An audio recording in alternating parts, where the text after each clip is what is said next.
Okay, what I want you to do is stare at the palm of my hand.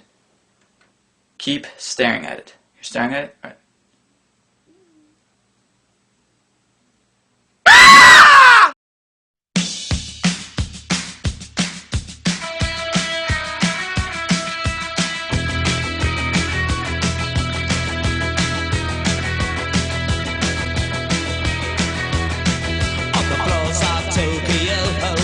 Down in London town to go. With the record selection and the mirror's reflection, I'm a dancing with myself. When there's no one else inside, in the crowded lonely night. Well, I wait so long for my love vibration, and I'm dancing with myself. Dancing with myself. Dancing with myself. When there's nothing to lose and there's nothing to prove, but I'm dancing with myself.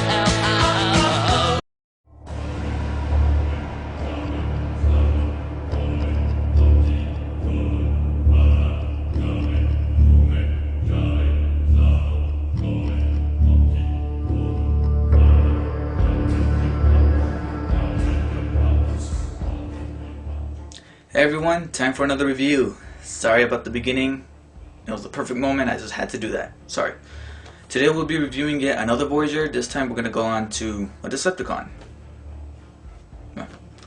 So please welcome Megatron's sidekick, and a pain in the ass too, Starscream.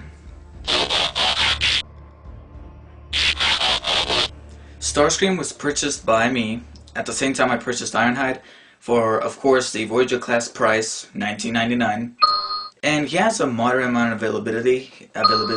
He has a higher chance. You have a higher chance of finding him rather than Ironhide.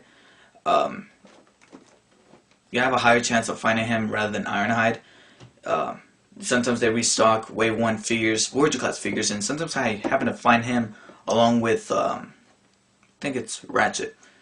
And that's pretty much it. You can find him at places like Walmart especially, or Toys R Us, but Target not so much.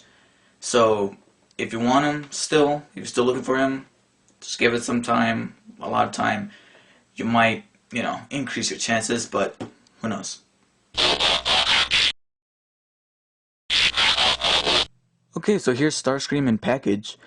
The schematics are exactly the same for Voyager class figures, so I'm not going to go over them again, except we have Starscream's headshot and his name, and we have the Decepticon symbols where the Autobot symbols used to be. And turn to the side, same old thing, same old everywhere. We got the figure in robot mode and in vehicle mode, and then we also have available Ironhide, which was my previous figure that I reviewed.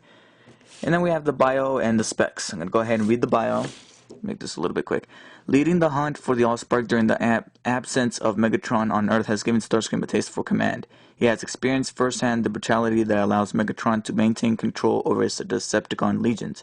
It is a style of leadership that Starscream takes to with gusto, which I never heard of, punishing disobedience without mercy or rewarding success only with a narrowed eye and threatening gesture.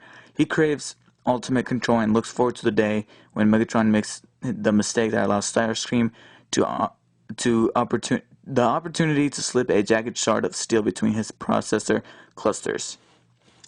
So basically, he's one of those dudes that wants to take Julius Caesar down, except Julius Caesar is not good in this fairy tale. And basically, Starscream, the bio kind of resembles Starscream from G1. These specs: he has a strength of 8, an intelligence of 4, a speed of 10. Whoa, he's fast. Endurance of 7, a rank of 9, a courage of 5, a fire blast of 8, and a skill of 8.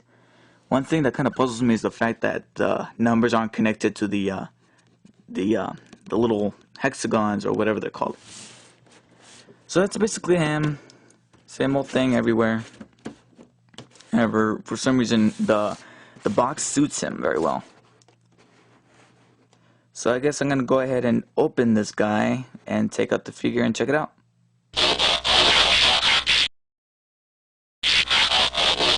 Alright, so here we have Starscream. Starscream is an F-22 Raptor, and of course he appeared in the movie. No need to explain that. His color scheme is kind of like this kind of tan color, along with a darker shade of that tan color, as well as metallic silver right here on the outer layer, or the outer line of the wing, as well as this translucent orange plastic right here. and black for the bottom portions of the guns right here, or the turrets, whatever you want to call them, and this olive color for the missiles. My voice. And then we have that shade of olive type of tannish color right here on this flap or this fin or whatever. His detail is quite okay.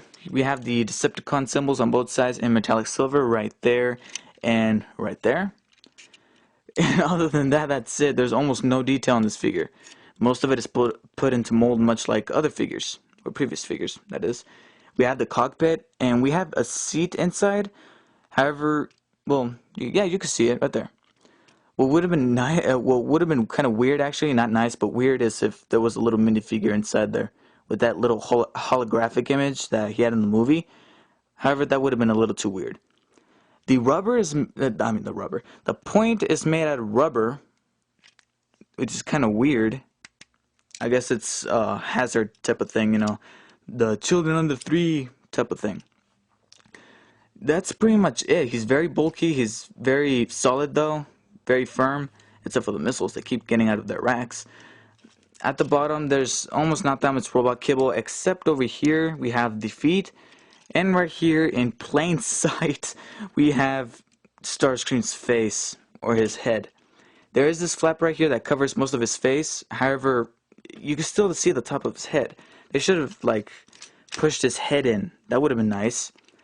But no, that's pretty much it. So that's basically Starscream. You could move these flaps right here, but they're not really, there's no purpose for them. Same thing with this one. Yeah, that's Starscream. You know, he's a jet. He does have a gimmick. We have the guns right here at the butt. Ooh, dang! I dropped one of the missiles. Put it back. Let's see. At the bottom right here, we have these wheels, and when the wheels spin, the guns spin. And we have this tab right here that kind of activates it. You could move the tab down so no missiles are fired when it goes, and you could just, you know, experience the rotation. But that tab is, when that tab is up, it kind of like touches these very sensitive triggers, and when they do, they shoot out the missiles. I'm going to demonstrate it with only one, and the triggers are very sensitive, so be careful. I'm going to do this one time. Bam! Shoots out. And it's really cool. If you put in all 6 missiles inside, it is a kick-ass gimmick. I really dig it. That's pretty much him in jet mode. He is a very good looking jet. Very cool. However, he's a little bulky underneath, but he has a very nice alt mode. So I guess I could go on and transform him onto his robot mode.